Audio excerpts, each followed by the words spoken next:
The rain came down in sheets that night, drumming against the tin roofs of Makako like 1,000 desperate fingers seeking shelter. Amadi sat beneath the narrow overhang of his wooden shack, watching the water turn the unpaved pathways into rivers of red mud. He was 43 years old, though his hands looked older, calloused and cracked from years of hauling fish crates at the harbor, scrubbing boats until his knuckles bled, doing whatever work would have him. He had just returned from another 16-hour shift. His body ached in that deep way that never quite left anymore, settling into his bones like the dampness that pervaded everything in the rainy season. In his pocket were 300 naira, barely enough for tomorrow's gari and maybe some dried fish if he was careful. His stomach growled, reminding him he hadn't eaten since morning. That's when he heard it. A sound so small it could have been a rat or the wind, but something in its pitch made him stand. A whimper. Human. Young. Amadi stepped into the rain, letting it soak through his only shirt. He followed the sound to the gap between two houses where the drainage ditch overflowed with garbage and rainwater. There, curled against a rotting wooden pallet, was a child. She couldn't have been more than 5 years old. Her dress, if the torn rag could be called that, clung to her skeletal frame. Her hair was matted with mud. Her eyes were half closed, and even in the darkness, Amadi could see she was shivering violently. He knelt in the mud beside her. "Small Pekin," he whispered. "Wetting you day do here." She didn't answer. Maybe she couldn't. Her lips were cracked and pale. Amadi looked around. The street was empty. Everyone had retreated indoors, away from the storm. He knew this neighborhood, knew that a child alone like this meant she had been abandoned or lost, and in either case, no one was coming for her. In places like Makako, children disappeared all the time. The lucky ones were taken in by strangers. The unlucky ones simply stopped being. He should walk away. He barely had enough for himself. His shack was barely large enough for one person, let alone two. He had no wife, no family, nothing to offer a child who needed everything. But when he looked at her again, something shifted in his chest. It wasn't pity exactly, it was recognition. He saw himself in her. Not as he was now, but as he had been once, a long time ago, when his own parents had died and left him with nothing but the clothes he wore and the hunger that never left. Someone had helped him then. A neighbor who barely knew his name had given him food for 3 months until he was old enough to work. That neighbor never asked for thanks, never mentioned it again. They simply did what their heart couldn't refuse. Amadi reached down and lifted the girl into his arms. She was light as kindling, her body limp with exhaustion or illness or both. He carried her to his shack, pushed open the creaking door with his shoulder, and laid her on his only mat. For the next hour, he worked with the careful attention of someone handling something precious. He boiled water over his small kerosene stove. He tore his spare shirt, the one he saved for church, into strips and used them to clean the mud and filth from her skin. He found half a tuber of yam he'd been saving and boiled it soft, mashing it with a little palm oil. When she woke, confused and frightened, he spoke to her gently. "No fear. You safe now." She ate slowly at first, then desperately, as if the food might disappear. He watched her, this small stranger who had become his responsibility in the space of an hour. "Wetting be your name?" he asked when she finished. She stared at him with large, uncertain eyes and said nothing. Perhaps she didn't remember. Perhaps she had never been given one. "Okay," Amadi said quietly. "Make I call you Kyoma?" "Kyoma. God is good. Because God good to bring you here where I fit help you." The girl, Kyoma now, looked at him for a long moment. Then she did something that made his heart crack open. She reached out and touched his hand, just briefly, with her small fingers. That night, Amadi gave her his mat and slept sitting against the wall. The rain continued to fall, but inside the shack, there was a new kind of silence. Not the silence of loneliness that had lived with him for years, but the silence of companionship. The silence of two people breathing in the same small space, no longer entirely alone. In the morning, when the rain had passed and the sun broke through the clouds in shafts of gold, Amadi looked at the sleeping child and knew his life had changed. He had made a choice that would cost him everything he didn't have. But as he watched her chest rise and fall with breath, he found he couldn't regret it. He didn't know her story. didn't know where she came from or what had happened to her family. All he knew was that she was here now, and she was his to protect. "I go take care of you," he whispered to her sleeping form. "I no get money. I no get big house. But I go make sure say you no go hungry again. I go make sure say you grow well." It was a promise he would keep for the next 14 years, at the cost of his own future, his own comfort, his own life. Outside, the neighborhood began to wake. Fishermen called to each other as they prepared their nets. Women carried basins of water on their heads. Children ran through puddles, laughing. Life continued as it always had, indifferent to the quiet miracle that had taken place in one man's shack. Amadi stood and began preparing for another day of work. His body still ached. His stomach still growled. His prospects remained as uncertain as ever. But when Kyoma stirred and opened her eyes, looking at him with something that wasn't quite trust yet but might become it, he smiled. And for the first time in many years, Amadi felt that his life meant something beyond survival. The years moved slowly in Makako, marked not by calendars but by the rising and falling of the lagoon, the coming and going of fishing seasons, the gradual wearing away of everything: wood, cloth, hope. Amadi woke every morning at 4:30, before the sun touched the water. He would dress quietly in the darkness, careful not to disturb Kyoma, who slept curled on the mat he had given her permanently. His own sleeping place remained the floor, his body pressed against the wall, a thin cloth his only cushion. Before leaving for work, he would prepare her breakfast. Usually gari soaked in water with a little sugar if he could afford it, sometimes fried plantain if the previous day had been good. He left it covered on their only plate, beside a cup of clean water he had fetched from the communal tap before dawn. The first job was at the harbor. Amadi hauled fish crates from boats to trucks, his back bent under weights that would have broken younger men. The work paid poorly, but it was steady. By mid-morning, his shirt would be soaked through with sweat and fish water, his hands slippery with scales and salt. He never stopped for lunch. The other workers would gather in the shade, sharing bread and stories, but Amadi would continue working, taking extra loads when offered. Every additional 50 naira meant something, maybe a notebook for Kyoma, maybe an extra egg to put protein in her growing body. By afternoon, he would move to his second job. Sometimes it was washing cars on the roadside. Sometimes it was helping at construction sites, mixing cement until his shoulders screamed. Sometimes it was sitting outside the market with a wooden box, polishing shoes for 20 naira a pair. The other workers noticed his exhaustion. "Amadi, rest small na," they would say. "You go kill yourself." But he never explained. Never told them about the girl waiting at home, about the school fees he was saving for, about the future he was building with coins and hope. He would return home as darkness fell, his body trembling with fatigue. And there she would be, Kyoma, sitting by the kerosene lamp, practicing her letters on scraps of paper he had brought her.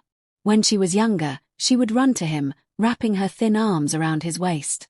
As she grew older, she learned to recognize the depth of his tiredness and would simply smile, her eyes bright with the intelligence that was beginning to bloom in her.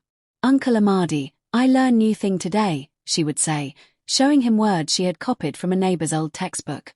He would sit beside her, too tired to stand, and listen as she read, her small voice filling the shack with sounds he had never imagined living here, words like education, future, doctor. On Sundays, he would take her to the church at the edge of the neighborhood. They would sit in the back on the wooden benches worn smooth by years of congregants, and Amadi would close his eyes during prayers, not asking for wealth or relief, but simply for strength. Strength to keep going. Strength to see her through. The neighbors watched this arrangement with varying degrees of skepticism. "That man day waste him time," Maman Ngozi said one afternoon, loud enough for others to hear. "Pekin we no be him own. One day, she go just leave him." "The girl self, she fit bewitch," another woman added.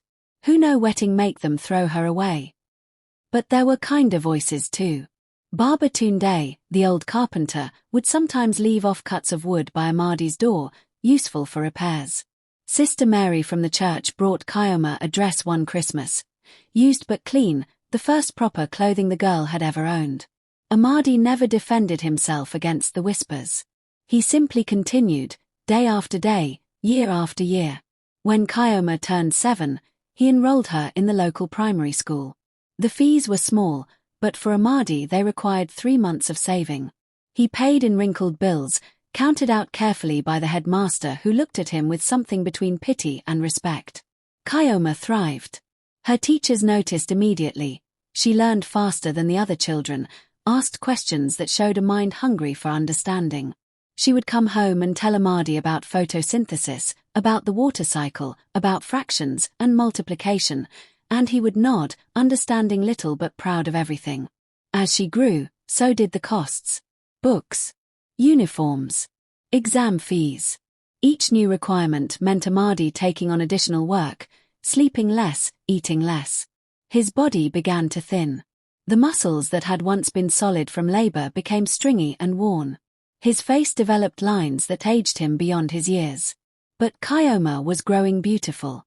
Not just in appearance, though her face was developing the fine features of young womanhood, but in spirit. She was kind without being weak, determined without being harsh. She helped neighbors with their children's homework. She fetched water for the elderly without being asked. She carried the values Amadi had shown her through example, never through words. When she was 12, she came home with news that made Amadi's hand shake. "Uncle, my teachers say I fit right exam for scholarship. For secondary school. The good one for Victoria Island." Victoria Island. The wealthy part of Lagos, where the roads were paved and the buildings touched the sky. Where people like them only went to work as housemaids or security guards. "You go right, Amadi said, his voice steady despite the fear blooming in his chest. Fear of hoping. Fear of disappointment. Fear of what it would cost if she succeeded. She studied with a focus that frightened him sometimes. While other children played in the streets, Kyoma sat by the lamp, reading until her eyes burned. Amadi would watch her from the doorway, returning from his third job of the day, and feel something so large in his chest he thought it might break through. The exam day came. He walked her to the testing center, a building so clean and modern it felt like another country. He waited outside for 6 hours, sitting on the curb, ignoring his hunger and thirst. When she emerged, her face was unreadable. Then she smiled. "Uncle, I try my best." 3 months later, the letter came. Kyoma had won the scholarship. Full tuition. Boarding. Books. Everything. They sat together in the shack that night, the letter between them like a bridge to a world Amadi would never see. Kyoma was crying, but they were tears of joy mixed with something else, the first recognition that this would separate them. "I no won't leave you, uncle," she said. Amadi took her hands in his. They were smooth now, not the rough hands of labor like his. That was good. That was what he had wanted. "You must go," he said firmly. "This na why I work. This na why everything I do. So you fit get better life." "But what about you?"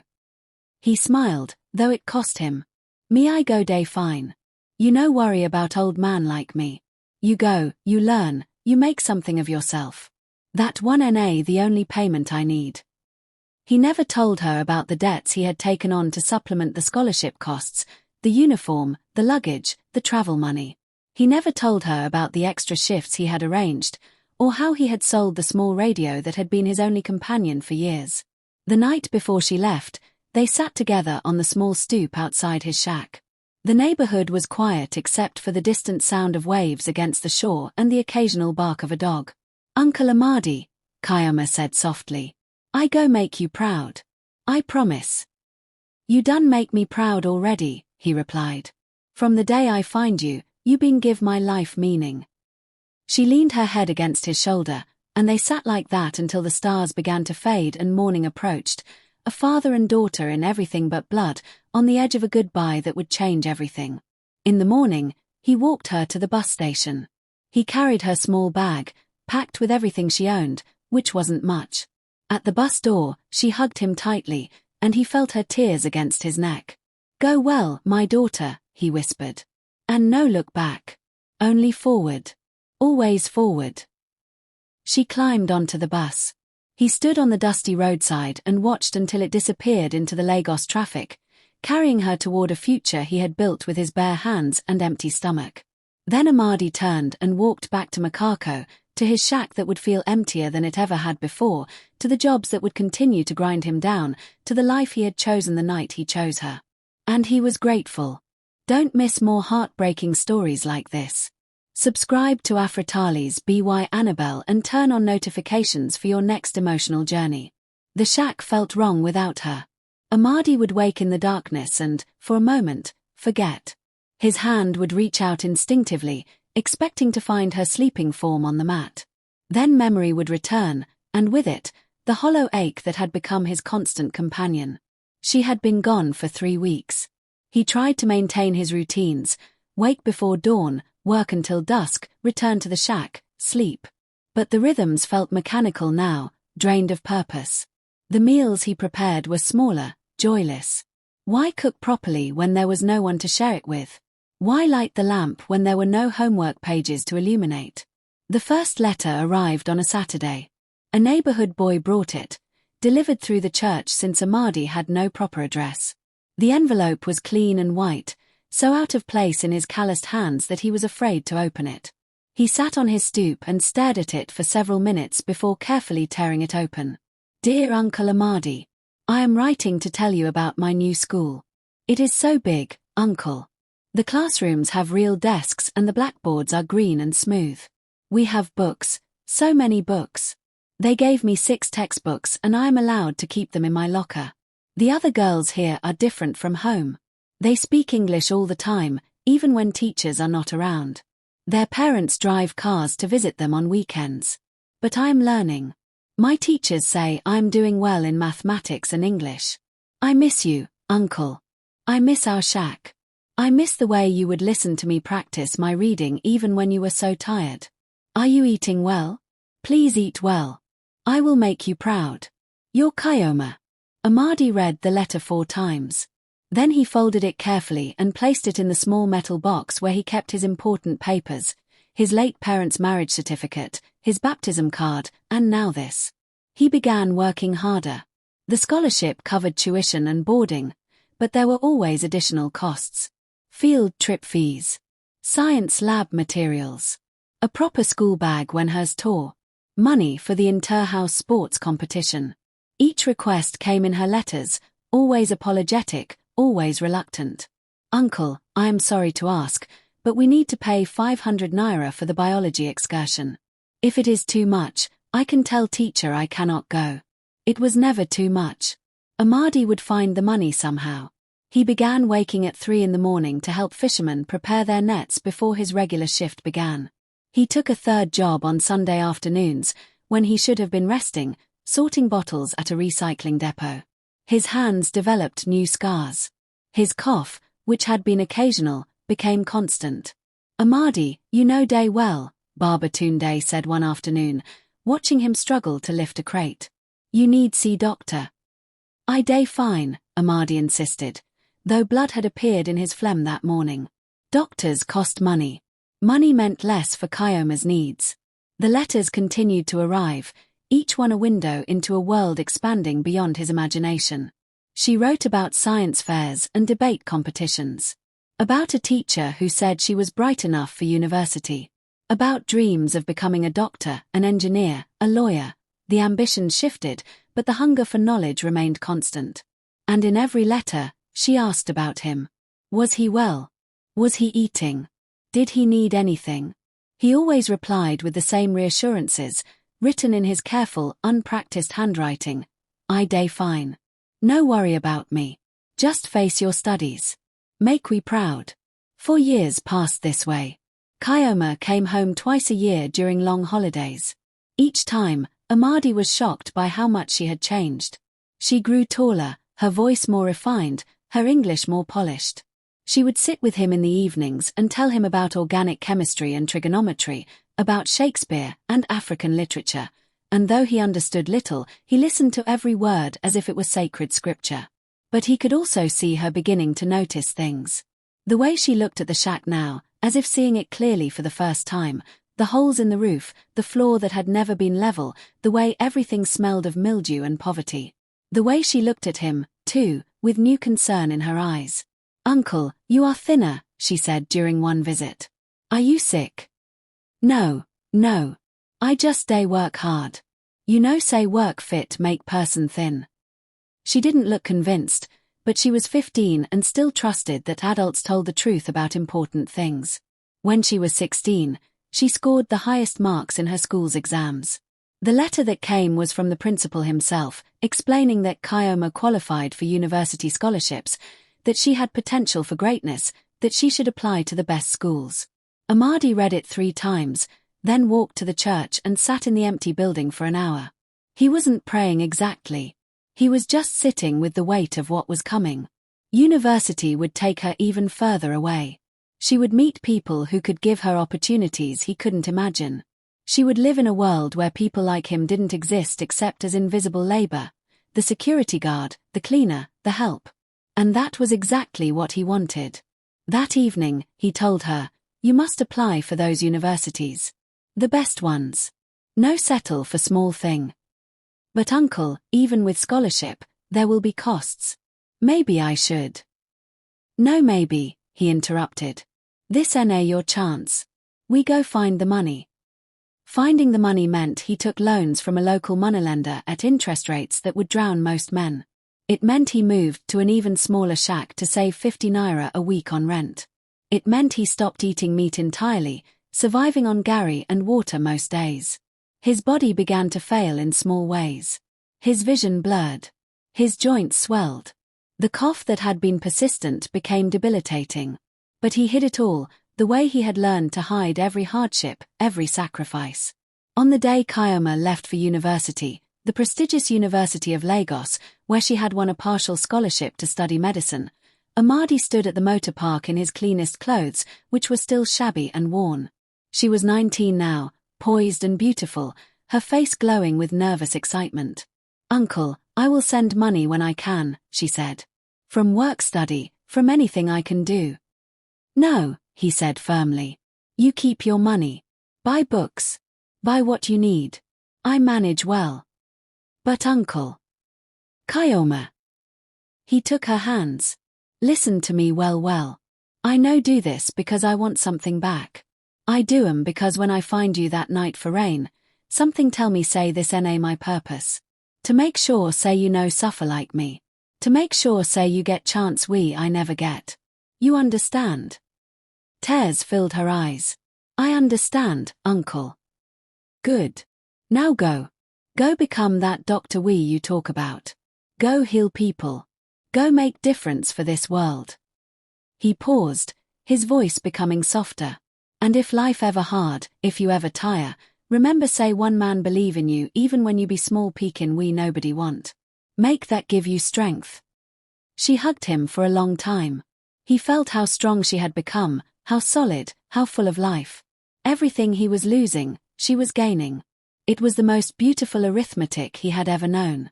When the bus pulled away, he waved until it was gone.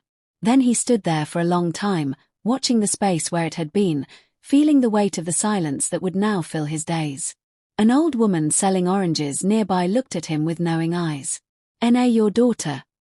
"Yes," Amadi said, and it was the truest thing he had ever spoken. He walked back to Makako slowly, his body hurting in ways that went beyond the physical. The shack waited for him, smaller now, darker, emptier. He sat on the stoop and looked out at the lagoon, watching the sun set in streaks of orange and purple. Tomorrow he would wake at 3:30 again. He would work until his hands bled. He would save every kobo he could, in case she needed it. He would live on the edge of survival, his own needs always secondary. And he would be happy, because somewhere in Lagos, a girl who had been discarded like trash was becoming someone extraordinary. That was enough. It had to be enough. Because it was all he had to give. The collapse came gradually, the way night falls in the tropics, suddenly total, but only after long, gentle dimming.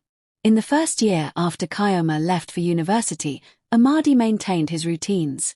3 jobs, minimal sleep, meals that barely qualified as sustenance.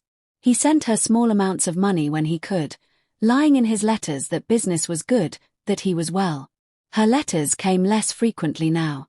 University consumed her, lectures, practicals, study groups, exams. When she did write, the letters were shorter, filled with medical terminology he didn't understand and stories about people with names like Chinedu, Blessing, Talu. People from her new world. He didn't mind. This was progress. This was growth. This was the whole point. But his body was keeping a different account. The cough that had been his companion for years became something more sinister.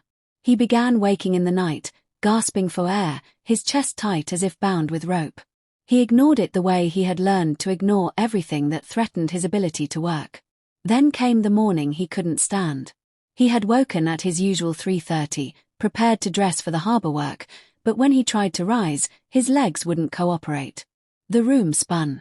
His vision went grey at the edges. He crawled to the door and vomited into the mud outside. By the time he could stand, the morning shift had already left. He had missed a day of work for the first time in 6 years. The harbour manager was not sympathetic. "Amadi, if you no fit work, I go find another person. Plenty people day find work."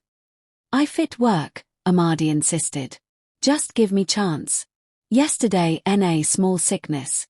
Today I strong." But he wasn't strong. His body was failing, breaking down from years of stress and malnutrition and untreated illness. Over the following months, he missed more days. Then he was let go entirely. He found other work, but it was inconsistent. Day labor. Odd jobs. Begging shopkeepers to let him sweep their floors for 100 naira. The money that had always been barely enough became desperately insufficient. The moneylender came for his payments. When Amadi couldn't pay, the interest doubled. Then tripled. The debt grew like a living thing, consuming everything. He stopped writing to Kioma. What could he say? That he was failing? That the man who had promised to always be her foundation was crumbling? No. Better silence than worry. Better she focused on her studies, on her future, on the life he had sacrificed everything to give her. His landlord, who had tolerated late payments before, finally lost patience. "Amadi, I sorry, but I need my house. You must go." Just like that, after 20 years in the same shack, Amadi found himself on the street. He took what he could carry, a change of clothes, the metal box with his papers and Kioma's letters, a small blanket. Everything else was left behind or taken by others who needed it more. He found shelter where he could. Under the bridge some nights. In the doorway of a closed shop on others. The community he had lived in for decades barely noticed his descent. People in Makako were too busy with their own survival to track the fate of one more person slipping through the cracks. His appearance changed dramatically. Without regular meals, his body became skeletal. His clothes, never washed properly now, became stiff with dirt and sweat. His hair, which he had always kept neat, grew wild and tangled. Sores appeared on his skin. His teeth loosened. He became what people looked through rather than at. Sometimes, in his more lucid moments, he would think about reaching out to Kioma. But what would he say? She was in her final year of medical school now, according to the last letter he had received 2 years ago. She was on the edge of becoming a doctor. She was so close to the finish line. If she knew about his condition, she would abandon everything to help him. She would sacrifice the very future he had spent 14 years building. He couldn't let that happen. So he carried his silence like a stone, heavy and cold, but necessary. The streets taught him new skills. Where to find discarded food that was still edible. Which corners were safe to sleep in. How to make himself small and unthreatening when asking for help. How to endure the disgust in people's eyes when they looked at him. He aged 10 years in 2. But in the metal box, which he kept hidden beneath his ragged clothes, the letters remained. On particularly difficult nights, he would find a quiet place and read them by streetlight, touching the pages she had touched, seeing the evidence of the miracle he had helped create. "Dear Uncle Amadi, I passed my anatomy exam. Top of the class. My professor says I have a gift for surgery. Can you imagine? Me, operating on people, saving lives." He would smile in the darkness, his broken teeth and hollow cheeks invisible to himself, seeing only her success, her joy, her becoming. That was enough. It had to be enough. Because there was nothing else left. 3 years after losing his home, Amadi existed in a space between life and death. He begged now, not aggressively, but with the quiet resignation of someone who knew this was all that remained. He would sit near the market or outside churches, his hand extended, his eyes downcast. Most people ignored him. Some dropped coins without looking. A few looked at him with contempt. None recognized him as the man who had once worked 3 jobs, who had raised an orphan with dignity, who had sacrificed everything for love. He had disappeared so completely that even he sometimes forgot who he had been. But on the worst days, when sickness racked his body and hunger made the world tilt sideways, he would reach into his clothes and touch the metal box. Inside were the letters and one small photograph, a blurry image taken at Kyoma's secondary school graduation. She stood in her uniform, her face bright with accomplishment, and beside her, barely in frame, was Amadi, his hand on her shoulder, his smile wide despite his exhaustion. He looked at that photograph sometimes and tried to remember what hope felt like. The city moved around him, indifferent and vast. Lagos swallowed people like him every day, chewed them up, digested their labor, and expelled them when they had nothing left to give. He was one of millions, invisible and forgotten. But he had done something that mattered. He had saved one life. And if his own life had to end in shadows so that hers could flourish in light, then that was a trade he would make again, every time, without hesitation. The morning sun was harsh on Victoria Island, bouncing off glass buildings and luxury cars with a brightness that made everything look scrubbed clean. Dr. Kyoma Okafor, 27 now, walked with confidence. Her white coat was crisp, her stethoscope professional. She had just completed her first year as a junior doctor at Lagos General Hospital, and she was good at her work. As she approached a restaurant for lunch, she noticed the usual beggars. She had learned to navigate their presence the way everyone did. Polite distance, occasional coins, but generally looking ahead. Then one approached. He was skeletal, his clothes rags. His hair grey and matted. His body bent with suffering. "Please, madam," he said, voice raspy. "Anything.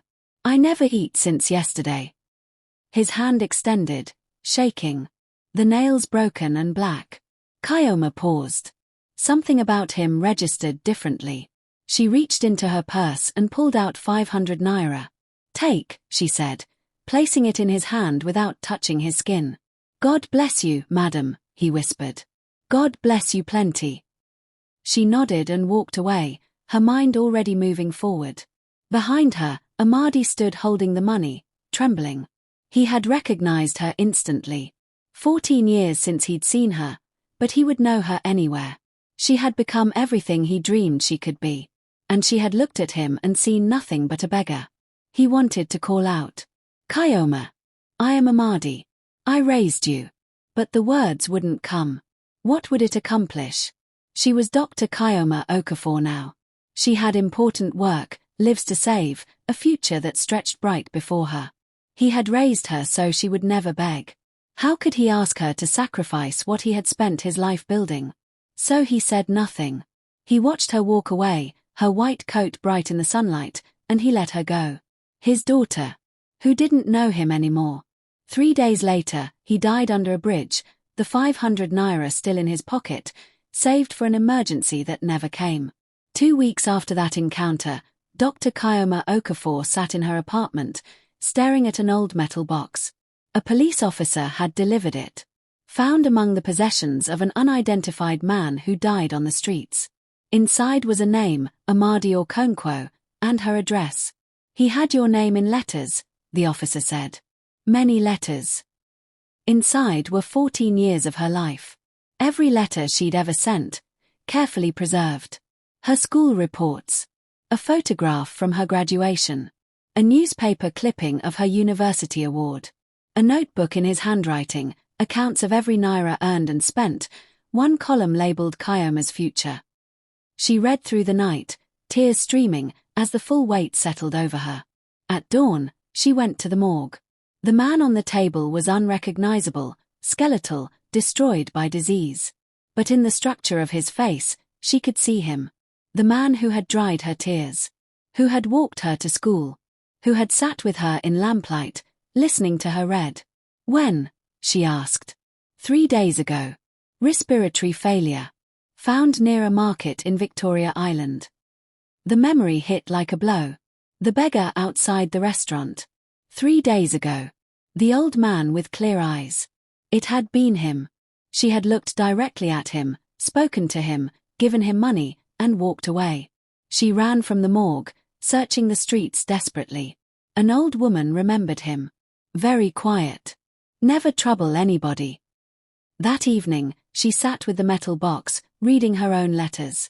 Letters where she complained about small things while he was dying on the streets, too proud to ask for help. In his notebook, she found, Kyoma done become doctor. I proud pass any farther. I know go see that day. My body failing. But no matter. She reach.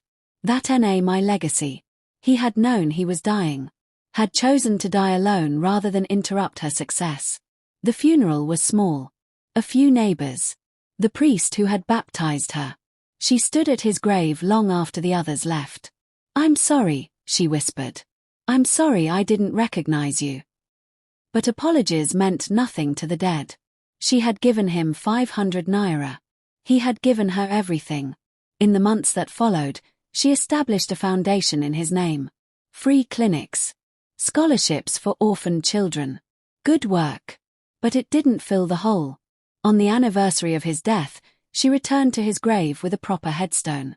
Amadi Okonkwo, he raised a daughter who was not his blood. He gave everything and asked for nothing. He loved without measure. As the sun set, she finally understood. He had raised her so she would never have to beg. And when he begged, standing before her in his final days, broken and unrecognizable, he made sure she never knew. He protected her even from the truth of his sacrifice. She had become a doctor. She saved lives every day. But she had not saved the one life that had saved hers. In the end, we see love's value only when it's gone. We recognize sacrifice only in its absence. Amadi had known this. So he gave silently. And he left the same way, quietly, with dignity, making sure the one person who mattered most would never carry the weight of his suffering. He disappeared so she could shine. Love multiplied by silence equals a legacy that outlives memory. This story moved you, didn't it? Subscribe to AfriTales By Annabelle for more powerful African tales that will change how you see the world. Hit that notification bell.